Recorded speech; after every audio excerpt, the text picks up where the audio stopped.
He's just asking about it at the end. Got to click this. But essentially, yes, so I'm going to be talking about Xinjiang and kind of giving an update as to the situation now. So 5 years ago in 2017, a large crackdown was sort of put in place in Xinjiang by authorities in Beijing and in Xinjiang itself. That's really affected all aspects of societies for all the indigenous nationalities that live there. So I'm going to briefly be talking about the background, the lead up to that, and some of the evidence that we have for the testimony that's been coming out for the last 5 years. So Xinjiang itself, what China knows as Xinjiang, what Uyghur people generally call East Turkestan, sort of sits in between China and Central Asia. So it's actually closer to Moscow than it is to Beijing. And so for basically its entire history, it's been defined by its outsideness, its betweenness between sort of the Eastern cultures and the Central Asian and European cultures. And so historically, Xinjiang has been on the very edge, the very periphery of Chinese control. You've sort of had occasional Chinese garrisons in the region, but no real firm control until this 18th century. So the indigenous nationalities in Xinjiang represent this mix of cultures, and there's a lot of sort of Central Asian ethnic groups that call Xinjiang their home. There's also many different languages and religions that were largely on the periphery of Chinese civilization. And since the 17th century, the Chinese sort of presence in Xinjiang has largely been one of colonial rule. And at the core of any colonial project in Xinjiang and elsewhere has not only been to control, but to also transform. So sort of in the early 20th century, there were times in and out where Xinjiang or East Turkestan had nominal independence, or at least parts of it did. And where during the sort of warlord period, the Republican period of China, there was no firm central control in Xinjiang. There were sort of warlords in Xinjiang that were affiliated to certain factions within the Beijing governments. But then with the establishment and the victory of the People's Republic of China over the country, it sort of marked this beginning and this new concerted colonial project. And so this included the transmigration of Han settlers, and that's actually decreased the indigenous proportion of Xinjiang from about 95% of the region in 1950 to a minority today, about 40%. So the region's inhabitants, namely the Uyghurs, Kazakhs, Kyrgyz, and other ethnic nationalities, have this lasting connection with the region, this very culturally significant sort of connection to Xinjiang and the history there. And this detailed mental map of the sacred spaces, the public commemorations of their culture, nation, and history. Just as a bit of detail, a lot of most of the Muslim inhabitants of Xinjiang are Sunni, but they've also had these sort of very Sufi traditions worn in throughout their history, which has sort of given them this very sort of, I guess, very physical connection to a lot of these sacred sites. So in 1955, Xinjiang was officially and formally designated the Xinjiang Uyghur Autonomous Region, and Uyghurs were declared a nationality on par with the Han ethnic majority, and it afforded certain preferential policies. Sort of China's initial ethnic policies in the 50s and the 60s are actually quite progressive, and were quite sort of looking to elevate the sort of indigenous nationalities there.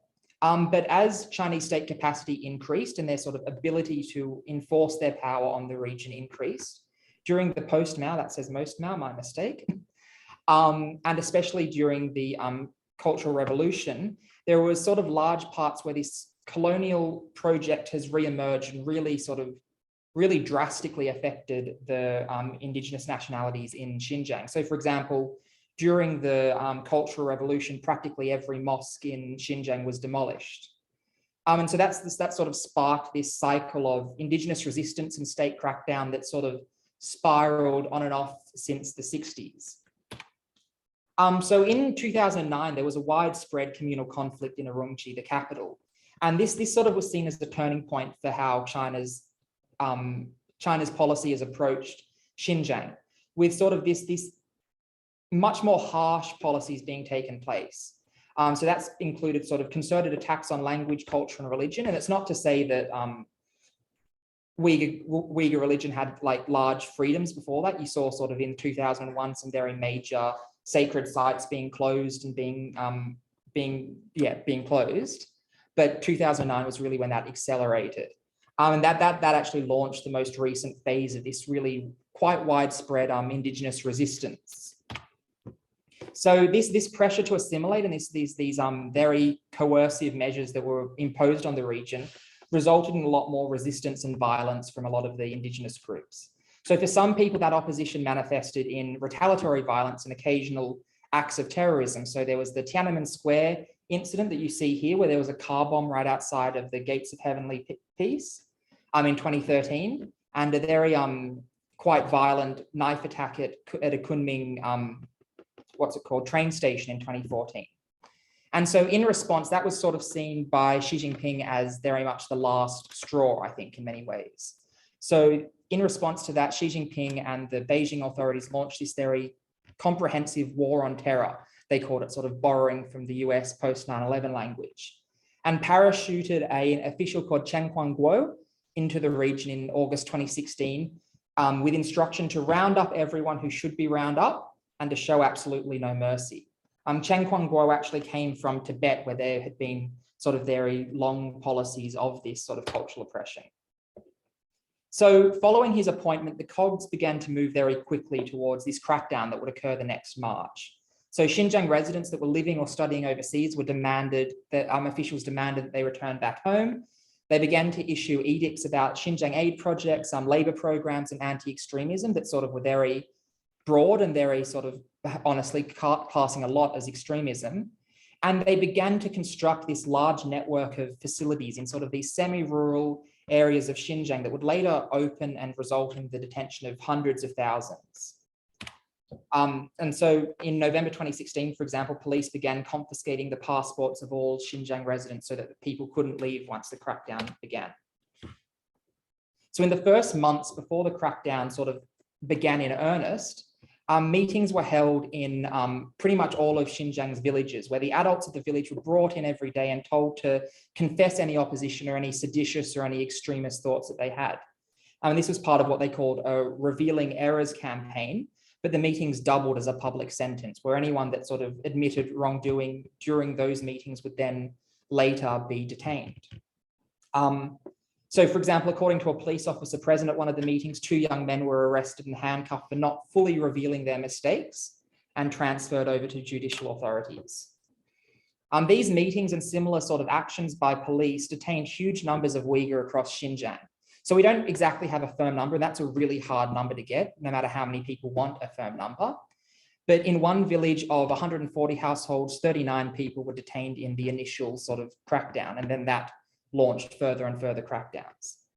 The bar of these arrests was very low and remains strategically, I believe, random and directly tying ordinary facts of faith and culture to extremism and terrorism. So I know from testimony that multiple former detainees have been told that they were taken to an interrogation room, given a list of 75 things that were considered a crime and told to pick what they had done. And so some of those Uyghurs had mentioned to journalists were owning a tent or eating before sunrise or speaking Uyghur at school, and that would result in their detention. And so this is a sign that people have photographed up in that went up in 2017 in Xinjiang. And this lists all the signs of extremism. And there's some very simple stuff there. There's some violent imagery, sure, but there's also stuff like wearing a niqab or wearing a hijab or growing your beard out or praying publicly or attending gatherings at the mosque, and things that would just be very much part of ordinary life, culture, and faith for Muslims all over the world. So we have testimony from those that have been released that these camps had heavy-duty compulsory classes in Mandarin, very remedial language courses, but also what they referred to as legal training, and also psychological, physical torture, sexual abuse, and many other forms of abuse. But this sort of well-documented re-education campaign is only one aspect of the Chinese Communist Party's multi-pronged and coercive re-engineering project. And I'll talk about some more of those later on. But before I go into sort of some of the exact details that we have, I think it's important to sort of look at how this has affected society. I sort of know some researchers that were doing a lot of field work in the time, and they were sort of describing the main difference between when they visited Xinjiang prior to 2017 and afterwards was silence. No one wanted to talk. Everyone was afraid to talk even in the public spaces. So practically all elements of identity, faith, and culture for Uyghurs and other indigenous nationalities have been eliminated from Xinjiang. There's no longer space for people to publicly or privately sort of express their faith, express their culture, and not just sort of the public spaces that have been closed, but also usual Islamic gathering places like tea shops have been demolished. So what you see on the left here is a tea shop in Hotan that I was looking at in Baidu Street View. And because it's sort of got that Islamic architecture on it, it's got the dome, it's got the Arabic writing, following the crackdown, it was demolished. So this is a satellite picture of a market. So this is a public market in Aksu, I believe it is. They don't quote me on that. And you can see this is taken in 2016 prior to the crackdown. And following 2016, the entire market was removed. Half of it was turned into a parking lot. The other half remained empty space. And this is sort of one of the many examples of what I'm talking about by this public space for Uyghurs to congregate being removed. And that goes as far as the systematic demolition of traditional Uyghur houses, where residents are forcibly relocated into sort of more modern, in the words of Chinese authority, houses, high-rise buildings, sort of very easy to manage grid style housing. And this is done through pervasive and coercive surveillance in mass and automated forms, meaning that party officials now monitor Uyghurs in their own homes and even sometimes their own beds. There's actually a campaign where cadre and Chinese officials visit households and sort of audit them for extremism, along with the sort of technology-driven surveillance. So this is on the left a photo of a Uyghur house being demolished. This is a village southwest, I think, of Urumqi, and this is it before the crackdown and after the crackdown. You can see that the entire village has been wiped off the map, and that is pretty consistent with how authorities have treated Uyghur houses throughout. You've seen this in multiple villages, multiple major cities. And this is, I think this is a photo by Darren Byler. So this predates the crackdown a bit, but it shows the demolition of another traditionally Uyghur neighborhood in Urumqi. Then there is also the mass surveillance, the automated surveillance with CCTV cameras and these what are known as convenience police stations, where the neighborhood can be monitored. Beyond that, there's been the systematic destruction of indigenous language, culture, and religious practices. The use of Uyghur language, which is constitutionally protected in the Chinese, in China, is being pushed out of schools, offices, and any public space. Mosques, shrines, and cemeteries are being desecrated. Cultural practices like Islamic greetings, headscarves, and beards are outlawed. And there's also been a very intensive tightening of family planning policies in recent years, which have aimed at reducing the size of the indigenous, both the size in like practical terms, but also in political influence of the Uyghur nationality and other indigenous nationalities, and have encouraged and sort of policies openly encouraging interethnic marriage. So some of these are more coercive uses of sterilization, other birth control measures. Some of them are sort of the threat of if you have more children, then that is grounds for being fined or being detained. But many have argued, and I think quite convincingly, that these sort of acts to restrict the births do amount to acts of genocide. I'll skip over forced labor, but another aspect of this has largely been sort of these labor policies where people are forced to undertake quite intensive and quite unfair labor practices and don't really have the opportunity to say no to them. And that is sort of done to contain, control, but also to make these re-education more economically viable, because constructing a lot of these facilities that we'll see in a second is quite expensive. So I'm going to talk quickly about the detention infrastructure, because this is where a large portion of my research has gone, sort of trying to find as many of these facilities in China as possible. And the enforcement arm of this crackdown has been an unparalleled detention system with hundreds of detention centers and political indoctrination detention centers that exists solely to either remove dangerous individuals from society or politically indoctrinate and rehabilitate them into Communist Party ideology. And I'll go into it later, but I believe that this sort of intense and random system of detention underpins all the other oppression that we see. So we estimate that there are over 5,000 buildings that make up these facilities. And I'll show you a few of them later there. They're quite large. And practically all of them have been constructed or significantly expanded since the crackdown began. To put some of that in context and compare it in ways that some people understand better, that equates to, since 2017, one new detention facility or one expanded detention facility being opened for every 35,000 members of ethnic minorities in Xinjiang. So that would be the equivalent of Iraq constructing 435 detention facilities for its Kurdish population in just 4 or 5 years, Israel constructing 50 detention camps for Palestinians in 4 years, or New York City itself building 55 detention facilities for Black New York Americans since 2017. It's a massive system of detention and one that's sort of unparalleled anywhere else in the world or even in modern history. Okay, ignoring World War II. So when we sort of look at the camps, and I've looked at them quite a lot, we've noticed generally 4 sort of distinctive styles of increasing securitization that we've sort of typified in our analysis. And which should be stressed that these don't perfectly match with the administrative use of these facilities. We know that sort of some what we would call tier 2 facilities are pre-trial detention systems, which is generally tier 3. So administratively, there's a bit of a mishmash here, but this is sort of a very physical architectural analysis of it. So the tier 1 facilities are the lower security facilities. These are the ones that opened immediately in 2017, and they largely sort of took they largely were formed out of pre-existing buildings. So this 3D model that you see on the left, that was originally going to be a middle school before it was converted into a camp. And so since 2017, through 2017 and 2018, these facilities featured very high security, such as extensive internal fencing, watchtowers, internal walls, and many have been desecuritized and even closed since 2019. But I will talk about that more later on.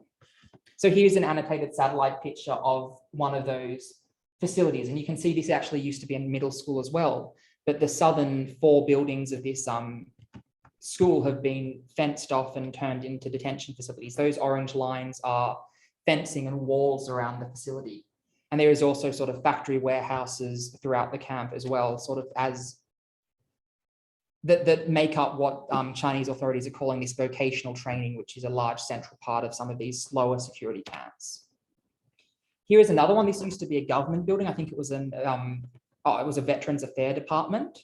So this is what it looked like in 2016 before. And then in 2017, a lot of security architecture came up, and I'll annotate that now, but all of those red lines are sort of fences. And you can see how there's even been very extensive fencing that sort of directs people from one building to another building without allowing them to sort of explore the campus, I guess you could call it, or the facility more generally. And this is an example of leaked photographs that show some of this internal fencing. These are yards outside one of these detention camps, but we assume that the fencing that we see in satellite imagery is similar to this. Next, there are tier 2 facilities. These also seem to ostensibly be for that rehabilitation and indoctrination. It doesn't seem to be that these facilities are meant to indefinitely detain, but they're with much higher security features, and they were generally sort of constructed by themselves since the crackdown began, rather than being adapted from existing buildings. And so in this satellite imagery of the camp that we saw before, you can clearly see the wall that exists the whole way around it, the watchtowers every couple of 100 meters, the internal fencing that sort of gives yards to each of those buildings. And you can actually see in the top right what we believe to be groups of people and classes of people that have sort of been made to sit in those sort of formations while they, testimony has suggested that they sit like this before, so they can be moved between buildings. And so this is sort of an example of one of those watchtowers. I actually have much more updated imagery that was filmed in 2020. And this sort of shows how high security those even the lower security facilities are. You can see the external fencing, the wall with barbed wire on top of it, and the watchtowers. Next, we have the tier 3 facilities, which appear to be sort of meant to indefinitely detain. They don't seem to have any rehabilitative aspect to them. They have no factory warehouses. They have no vocational amenities that could normally be used to train detainees. And they are much higher security, sort of fully enclosed in much higher walls. Often in many cases, to get between a building and the outside world, there are 6 different layers of barbed wire fencing and cortina wire and large sort of 10 to 12 meter high walls we've measured. I think one feature of these camps that is quite universal in this tier of facility that is quite telling is, oh, here's an annotated version, is this building here. You can see there's this fenced off path into a building in the bottom left. That appears to be the processing building. And then there's this very narrow 3 or 4 meter wide sort of concrete walled tunnel that the detainees are sent through, gone into the main entrance of the camp, and then follow into a processing facility inside the camp itself. And that sort of shows the extent to which, sorry, Zoom popped up. That shows the extent to which these facilities are highly securitized. And here is a photo that was taken of one of them last year. This is actually a newly constructed detention center. So while we've seen a lot of the lower security detention facilities be desecuritized or even be closed, I might just minimize this so you don't see it all. These higher security ones have continued to expand and continued to be built. This is actually one sort of annex, one newly built annex on a detention facility that stretches for 3 kilometers. It's 3 kilometers long of all these buildings. And this is an example of sort of some of the walls. And this is an example of the internal fencing. That's why I put this slide in. You can see sort of beside the buildings, the internal fencing that is used to restrict detainees from walking more freely through the facility. And so to get an idea of the scale of this, here is just one vantage point of just one camp near the city of Korla. And let me see if this works. This is the panorama showing how far it stretches. These are massive cities that have been constructed purely for the purposes of detention and for coercive intimidation. And you can see the watchtowers on the wall and the number of residential buildings, all with bars on the windows.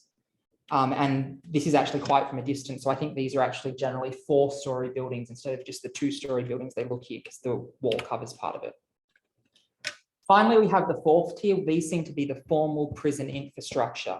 And so these are similar to buildings that existed pre-2017, but prior to that, they were mostly very small buildings that sort of occupied one block of a city, and sort of every county had a small prison. And that's to be expected throughout China, and you sort of see similar things throughout the rest of China, not just Xinjiang. But since the crackdown, a lot of those ones have been knocked down, and instead these large, very large facilities have been constructed on the outskirts of cities. And these are by a huge factor, so much larger than the ones that existed before.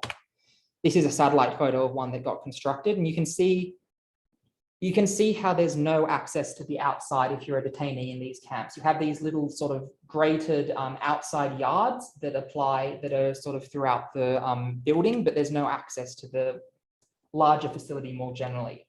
And I think we actually have leaked photos of those pens, and you can see how they've got sort of corrugated shutters on the top of them so they can be either opened or closed for when authorities decide that the detainees can have, I guess, exercise in that small yard. And here's on the top is a panorama of another similar prison. I forget exactly where this one is, but I think it's on the southern outskirts of Urumqi. So we found about 385 facilities, and they're split quite evenly between all the 4 tiers. You can see there's marginally more prisons than there are the other sort of detention structure, though it's quite evenly spread. And we believe that this is the majority of the facilities. It's very hard to assess a true number, but there has been very few times when sort of testimony has revealed a camp that we didn't already know about. So we believe this to be the vast majority of the large scale camps. And there is sort of smaller scale day schools that are in each villages, but we're not looking at that. When you see numbers of sort of 3,000 camps, I believe it mostly includes those, and they're not included in our number. But directly, the detention regime seems to provide 2 objectives for the Communist Party. They allow for the complete removal of hundreds of thousands of perceived disloyal people from society. But it also indirectly, the low bar of detention and the randomness of detention allows them to force populations to accept other coercive and oppressive policies or risk outright detention themselves. Next, I want to talk about the plummeting birth rates that we've seen. And so between 2017 and 2019, the effect of these family planning policies was that the birth rate in Xinjiang halved from about 16 children per 1,000 people per year to about 8 children per 1,000 people per year. And that makes it one of the lowest birth rates in the world, far below the natural replacement rate for Xinjiang.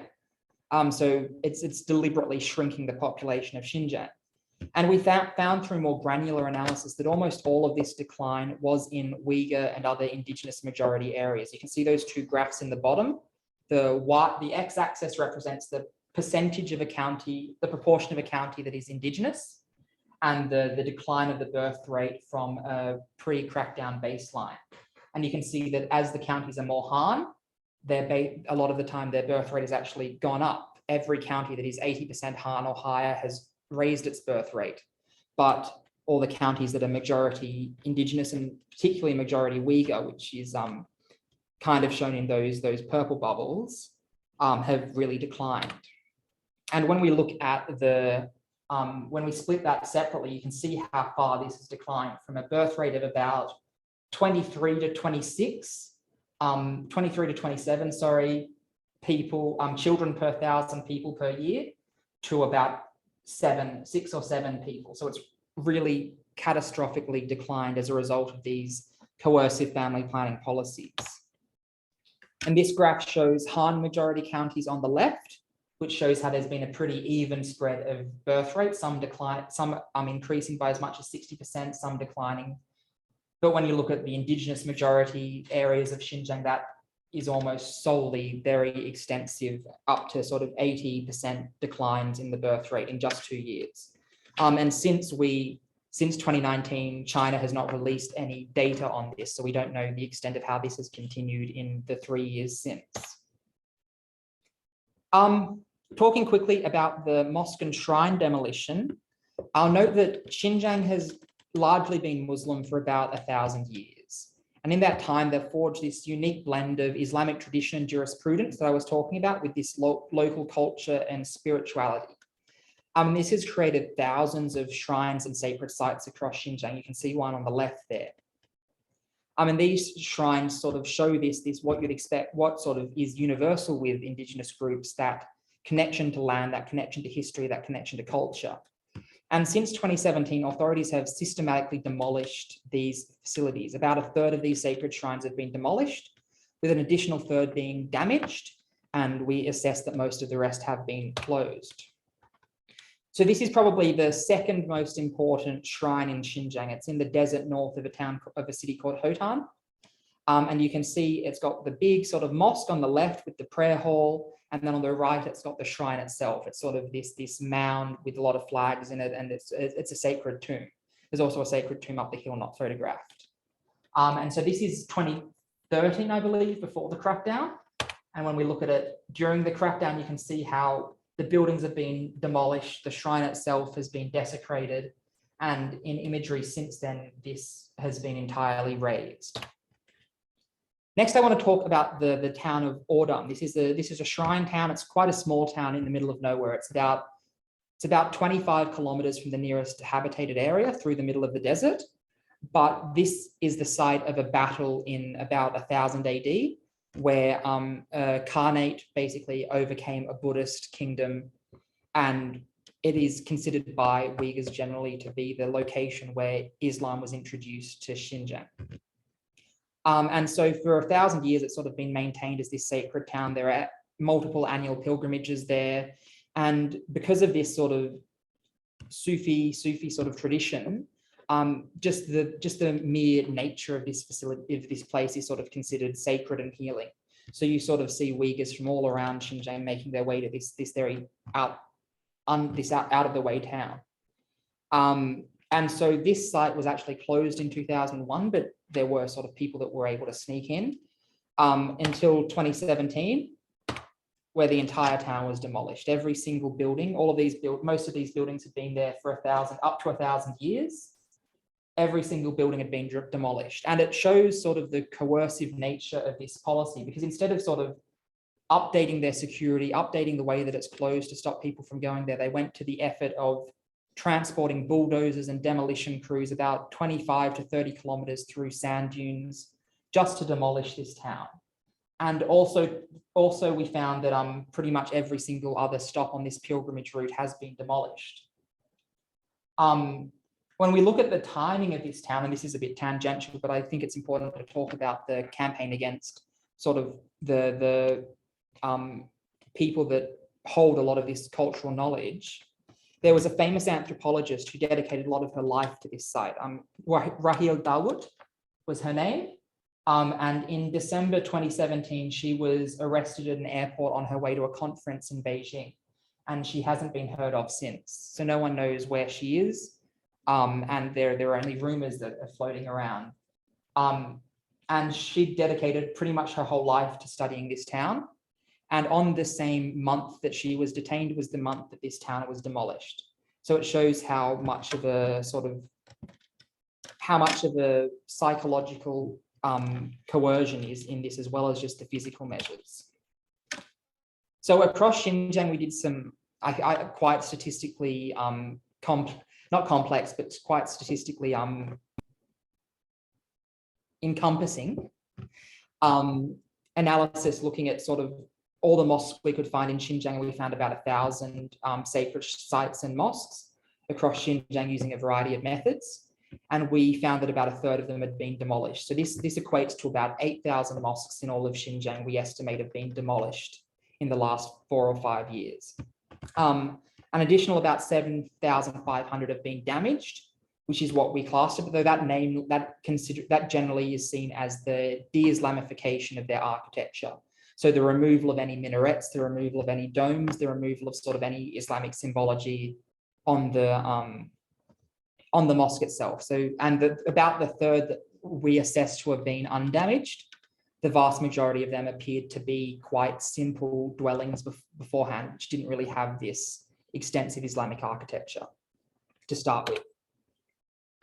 So here's satellite imagery of 4 mosques on the left, and this was it during the prior to the crackdown. You can see they all have domes, they all have minarets, and after the crackdown, they've all been, these 4 have been destroyed or damaged. You can see very clearly in the bottom center that that particular mosque has had its minarets removed and its domes removed in this very intentional de-Islamification way.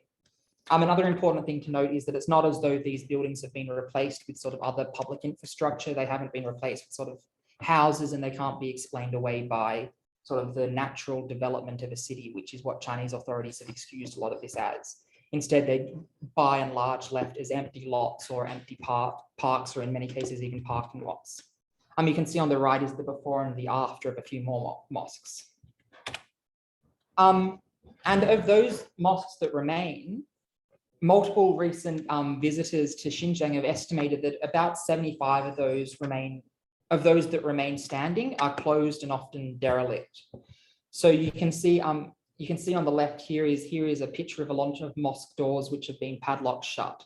And so from our satellite analysis, we wouldn't be able to assess these as closed or damaged or destroyed, but you can see that there's no access to them and certainly no public prayer there. So in the prefectural capital of Hotan, so a city of about 500,000 Uyghurs, visitors have told us that only 2 mosques remain operational in the whole city.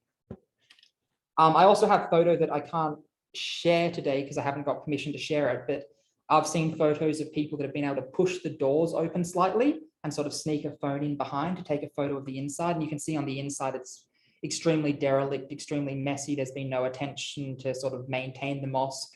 And in many cases, the tombs and the shrines that exist within the mosque, because that's how a lot of the Islamic architecture works there. A lot of these mosques have the shrines and the tombs of previous, generally imams, but also other culturally significant people. those have been desecrated. So here is an excerpt from a party official in a party journal that illustrates the perspective from the Chinese state. And it says in part, the number of mosques in Xinjiang far exceeds the needs for normal religious activity, and that the capacity of the party's organs are hampered by the role of, but the role of the mosques is constantly being strengthened. Therefore, only one mosque should exist in each administrative unit, and it doesn't define what that administrative unit is. And that their design should adhere to strict unified standards, i.e. that de-Islamification that we've seen, and their opening hours should be limited to a single day every week and holidays. We also have a lot of photos from mosques with signs out the front of it saying that if you are a student, if you're a public employee, if you're a party member, if you sort of have any formal relationship with the state, you're not allowed to pray there. And it seems that in the last year or so, some of these mosques that were previously completely closed have been nominally open, but the only people that have been allowed to pray there are sort of the elderly people that I think in many cases the Chinese state doesn't consider a threat. Beyond those examples of generic surveillance and security, here is a kindergarten. This is what a kindergarten looks like in Xinjiang now. And we've noticed that since 2017, thousands of new kindergartens have been constructed across Xinjiang. And the general understanding is that many of them are highly securitized, have a high police presence, and are often meant for the children of detainees who can no longer care for the children themselves because the adults of the family are in a camp or in prison. So this kindergarten in Hotan specifically mentions that it was built for the children of detainees, and it has a guard post with police insignia standing at the entrance. These other kindergartens have a mix of children of detainees and normal students, and you sort of can see that in many cases the normal students have go home at the end of the day, but we have witness testimony saying that there are still a number of children that don't go home at the end of the day. And you can see that even in this low security kindergarten, there is still like barbed wire over the entrance gate. And as sort of an insight into how highly securitized a lot of these facilities are, these are photos published by a newspaper in Xinjiang which show anti-terrorism drills and anti-riot police going through drills in kindergartens and schools. And you can see that they have on the left, they have their anti-riot shields, and that device on the right, very much like the dog catcher net in Lady and the Tram. It's specifically designed to you push it up to a person, close it around them, and they can't escape. You can also see that they're taking firearms into these schools as part of their sort of anti-riot, anti-terror drills. So quickly looking at the Chinese government response, the evidence of the mass internment and social re-engineering campaign sort of began to emerge in 2017, but the Chinese government's official position was to totally deny the existence of these camps until mid to late 2018. Then the government officials sought to justify the party's new approach by calling them benign vocational education and employment training centers, where radicalized individuals acquire employment skills and legal knowledge with a view of assisting their rehabilitation and reintegration. So this is very euphemistic speak for some of the lower security facilities that we saw, but there was still no official acknowledgement of the higher security facilities we looked at. Since then, the propaganda machine has largely been in overdrive, filling traditional and social media spaces with its own narrative of this sort of paternalistic welfare. These Uyghurs need us to look after them. And so you could see sort of the very deliberate shift in Chinese propaganda going from these are needed to teach these people skills to this is what we need to do to stop terrorist attacks happening in Xinjiang, both of which are quite ludicrous when you look at the information available. So their strategy is to create this, I would call it implausible deniability. So this idea of providing an alternate information space about what's happening in Xinjiang that people can have the ability to sort of latch onto and believe if they don't interrogate it too much, if they don't sort of, and I think that's had a big effect on sort of much of the sort of global South that has very necessary business ties with China and isn't really in the position to really oppose these camps. So I think in many cases, you've seen the governments of those latch onto these implausible narratives that have been launched by the Chinese government and sort of take that as their sort of way that they can justify their inaction. What I would also say is then you also have the countries that quite actively try and emulate and are quite actively fans of that sort of approach. But at present, sort of open resistance in Xinjiang is impossible. Anyone that does speak out or suggest a more moderate approach faces immediate reprisals, and even minor acts of defiance result in your detention. What I will note in one positive aspect, I think this is pretty much the last slide, is that in this map on the left, you can see the countries that have publicly opposed these policies in blue, the countries that have publicly supported them in yellow, but in green are the countries that once supported, that have at some point in the past previously supported these policies, but have withdrawn their support since. And you can see that these countries are largely Muslim majority countries, a lot of countries in the Sahel, a lot of countries in North Africa, Central Asia, Bangladesh, the Philippines, have withdrawn their support for these policies. And I think hopefully that is a trend that we can see to continue, where even though many Islamic states cannot publicly go out in opposition to these policies because of their necessary ties to China, they're a lot more sort of trying to get an internal idea of the real situation and have withdrawn their support. But in conclusion, for authorities in China, these expressions of faith, culture, and shared history is relegated to extremism and separatism. And for Chinese officials, racial harmony means forced homogenization. These oppressive policies are supported by a uniquely massive carceral regime, where any opposition to the state or any perceived disloyalty is grounds for indefinite and intensely cruel detention, and history will ultimately judge how we respond.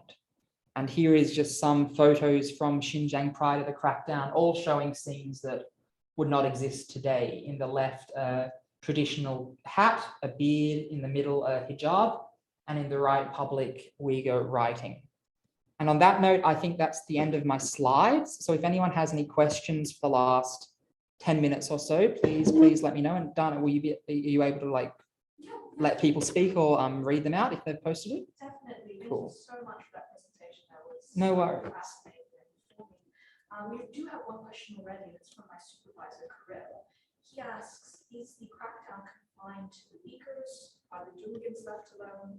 What's the situation in Tashkurgan or Tajik mosques and sites being shut down? So maybe you can expand on so we've seen the strongest sort of elements of this crackdown, namely targeting the Uyghur population, the Uyghur nationalities. But that's by no means it. So I think the Kazakh population especially was quite heavily cracked down upon. You saw the large, widespread detention of them, and a lot of those destroyed mosques that I showed you before are actually in Kazakh majority areas.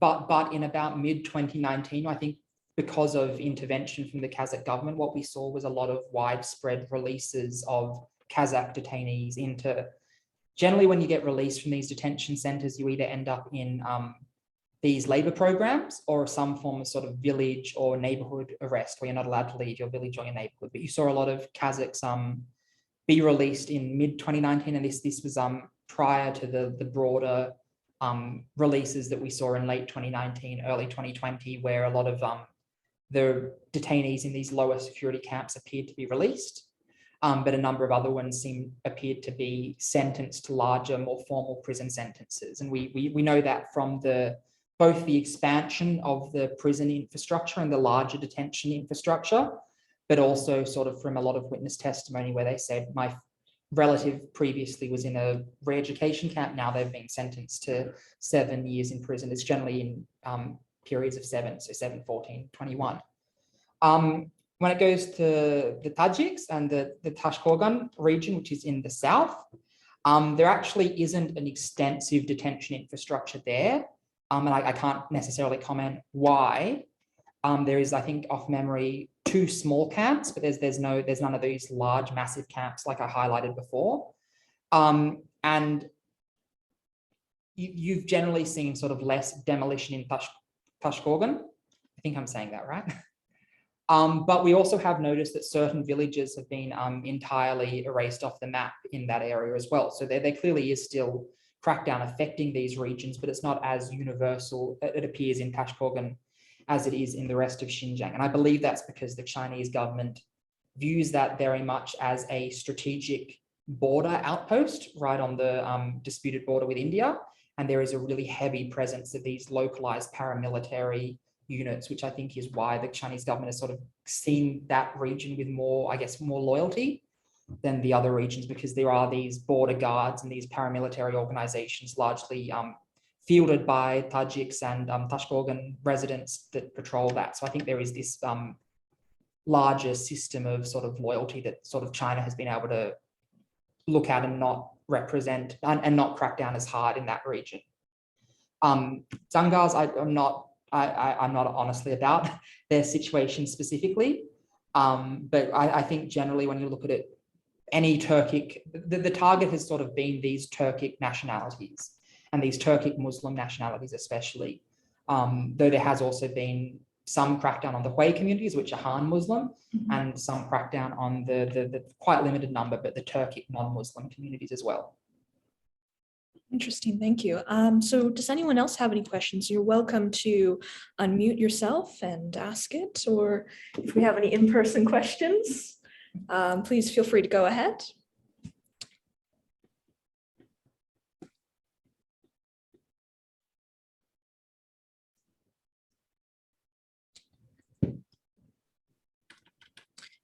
While we wait, I should also credit the artist who I've stolen a bunch of these pictures from. And they're actually Yeksu on Twitter if you want to follow them. They have some very good art, including all of the ones on my cover slide. And so this cover slide is brought directly from their art. Yeksu, you can see it in the bottom left.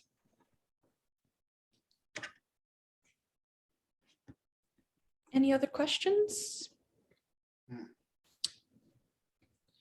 Well, while we're waiting to see if there are any other questions, I guess one of the aspects that I'm interested in is how Kazakh civil society has perhaps played a role in getting some of this information out.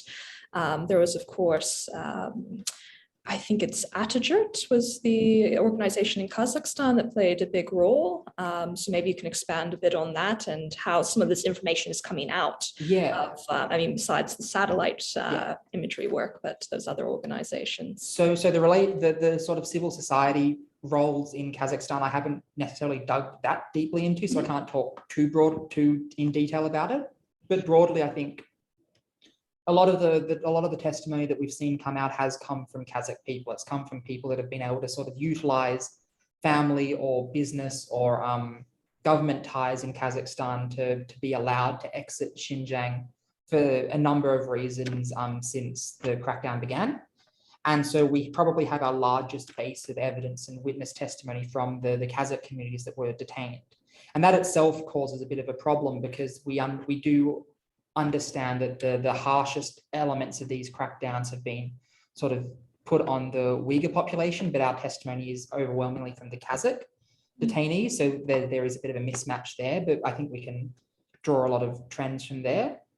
And so there's actually the Xinjiang victims database. So shahid.biz, I think is its website. It is primarily using information that Kazakh civil society organizations have been able to collect along with leaked documents to sort of fill out and get a more complete picture of sort of the detention system and the detention regime and what the conditions are like in there.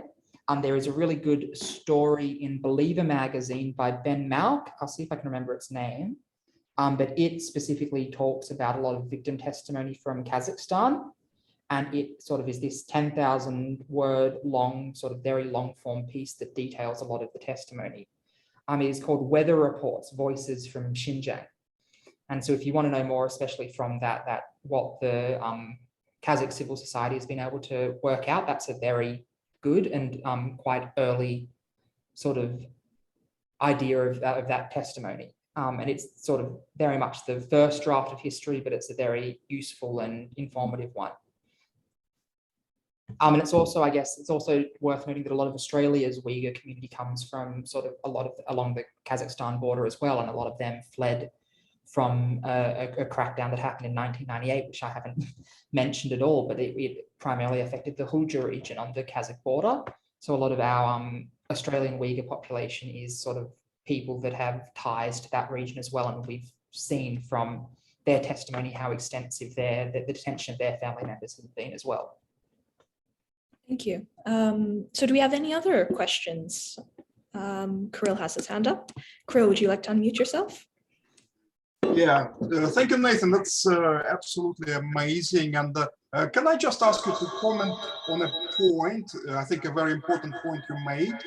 Sorry, I might mute myself here before you ask that question. Okay. So we don't get too much feedback.